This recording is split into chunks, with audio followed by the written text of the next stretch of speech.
I'm really happy to talk to Lauren Chiren today. Lauren, tell us about yourself and what you do.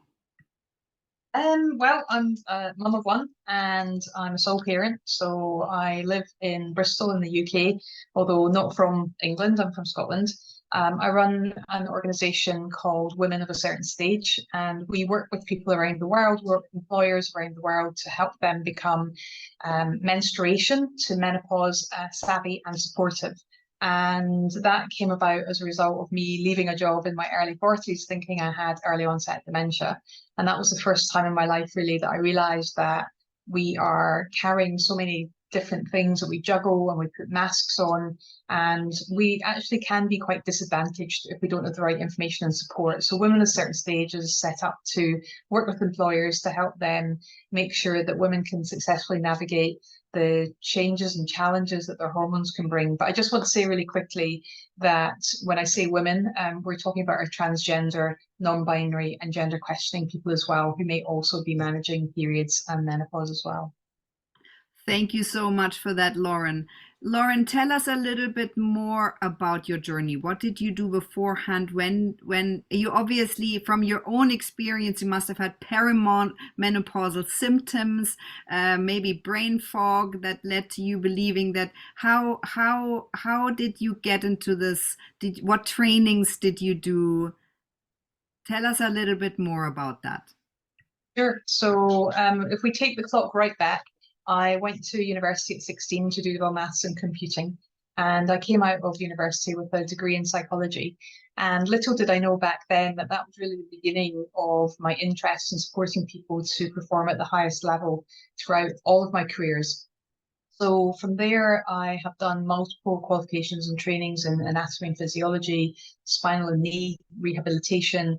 I've worked in corporate roles and organizational and operational roles for just over a decade. I retrained as a nutritional advisor, sports therapist, and personal trainer, and worked with people like Dustin Hoffman, Anastasia, for nearly a decade, running a health and fitness consultancy and as a personal trainer.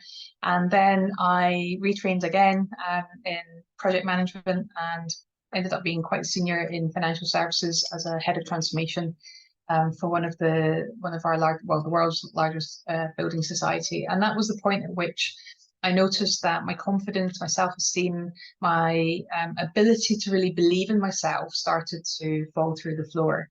And for the first time ever, I really did question my own sanity and my ability to trust other people and to believe what people were saying to me. So not really traditional symptoms of menopause, not, I was in my early 40s, I had a young child.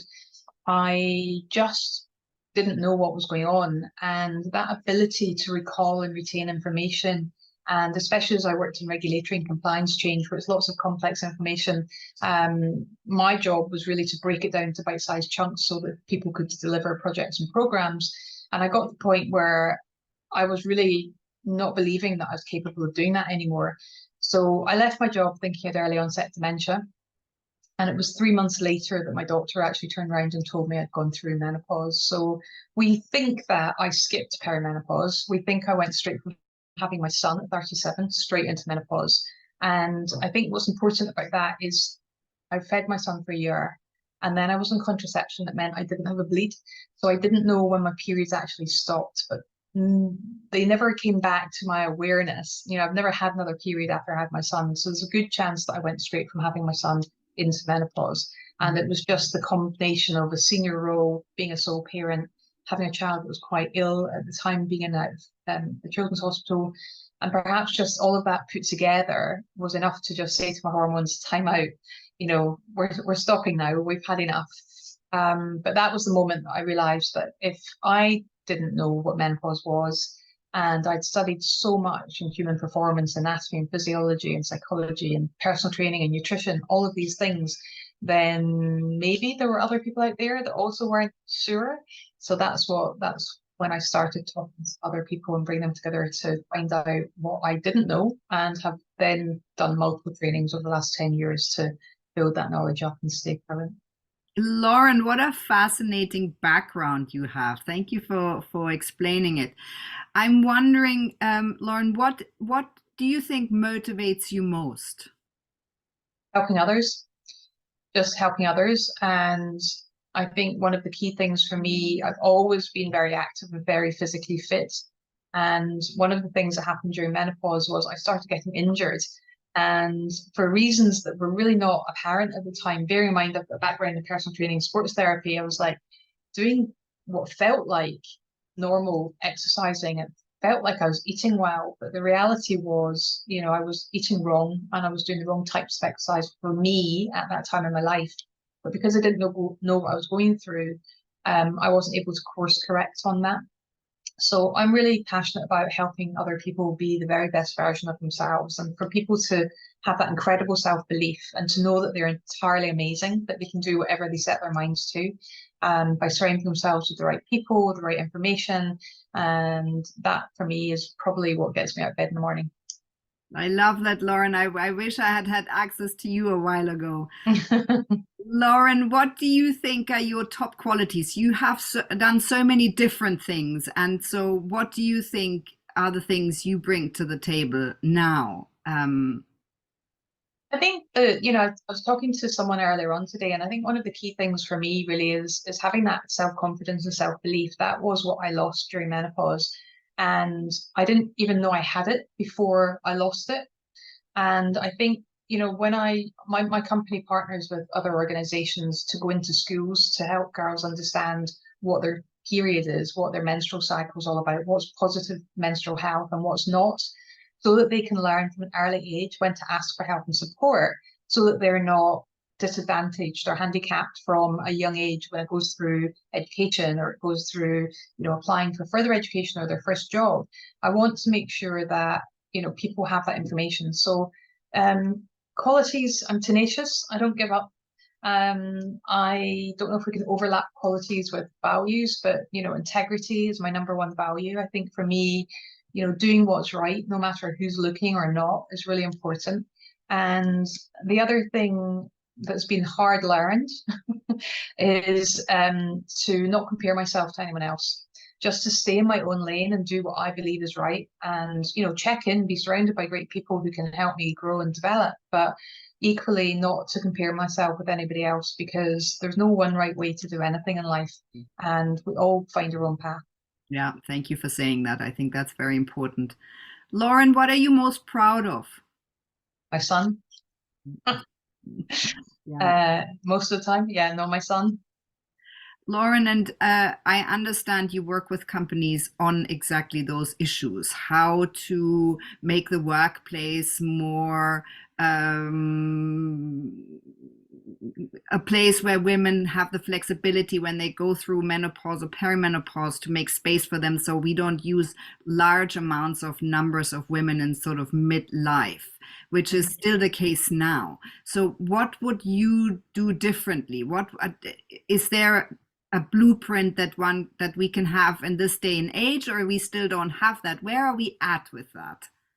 Yeah, I think, there's an employer point of view, then there's those of us that will go through it, and then there's the people around it. So there's lots of different approaches. And again, from an employer point of view, it depends where an organization is in their journey to becoming menstruation to menopause savvy and supportive. So the first thing is knowledge. So it's building up knowledge and awareness of what is a monthly cycle, what is normal and what's not. When can you step out and ask for help and support? What is perimenopause? What is menopause? How can it happen? Why does it happen? When is it surgically or medically induced? What age might that happen at? What are the tools at our disposal that we can help support ourselves and support each other when we go through menopause? So I think building up that knowledge is really important. That's core. And we know that people coming through the workplace now haven't had that deep breadth of education into menstruation and menopause. So we have to do it in the workplace.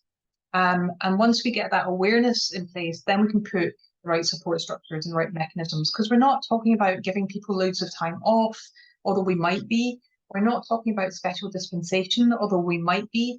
But it's not because someone is having a period or troublesome menopause symptoms. If we actually learn about these things and know how to ask for help and support early, Yeah. we can manage it rather than it managing us. And that's the critical part for me. So everyone needs different types of support. Everyone goes through a different experience.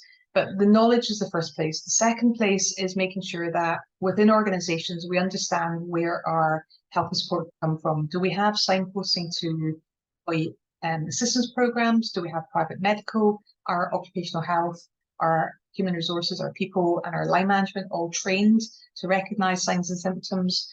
Yeah. Do we know where they can go to get help to support them, to support someone else? And equally, we know there's a spike in women leaving work age 45 to 55. Yeah. There's a spike in divorce. There's a spike in attempted suicide by women age 45 to 50. So we want to make sure that we can support the people, supporting the people going through menopause as well. So looking at it from that point of view is important. And then understanding how we ask for help and support at work, from our families and from our doctors as well. All of these things, but there's loads, but I won't take up all the time on it. No, but that's amazing to outline that, I think.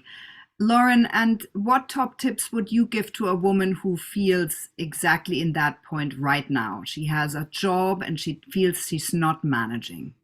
Yeah, so blatant advert for my free menopause, the basics course here, but I run a free course every 2 months, and that is a completely free resource for everybody to learn about what menopause is. So it's three half-hour sessions.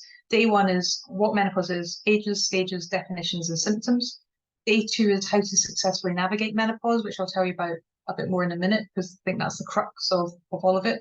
And day 3 is managing menopause at work. That day 2, we talk about building your knowledge, getting hydrated. We talk about how you choose the right foods to support you during this stage. We talk about movement and exercise and relaxation.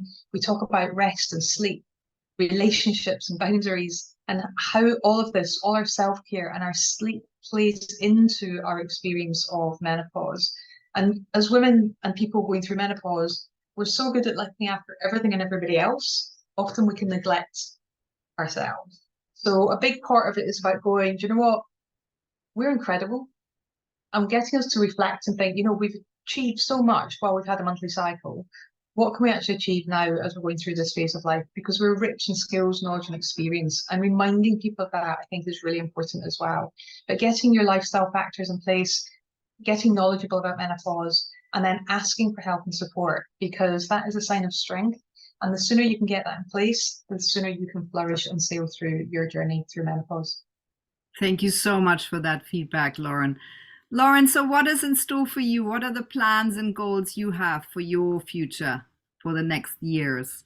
Oh, for the next year, we are doubling up on the free course, because we normally take about 16,000 people through that each year. So I'd like to try and hit 30 to 40,000 next year. So if you can help me with that, that'd be great. We are training menopause champions, which is a half-day certificate, and menopause coaches, which is an 18-week diploma, because the more people that we can get out there trained to do what we do, I think the better, because we all come from different cultural backgrounds, we all come from different ethnicities, we come from different belief systems, different parts of the world. So the more we can get people trained to do what we do, helping their communities and their organization, the better. And often people say, why do you give away all your knowledge? And I'm like, because it's so important to get this out. There's going to be 1.3 billion women in menopause by 2030. So with the best will in the world, we can't do it all. So the more people we can get trained out there to go and help their communities and their people, the happier I'm going to be, because we will stop people from going through the nightmare I did during menopause. Amazing, Lauren. Thank you so much for this really inspiring conversation. Thank you.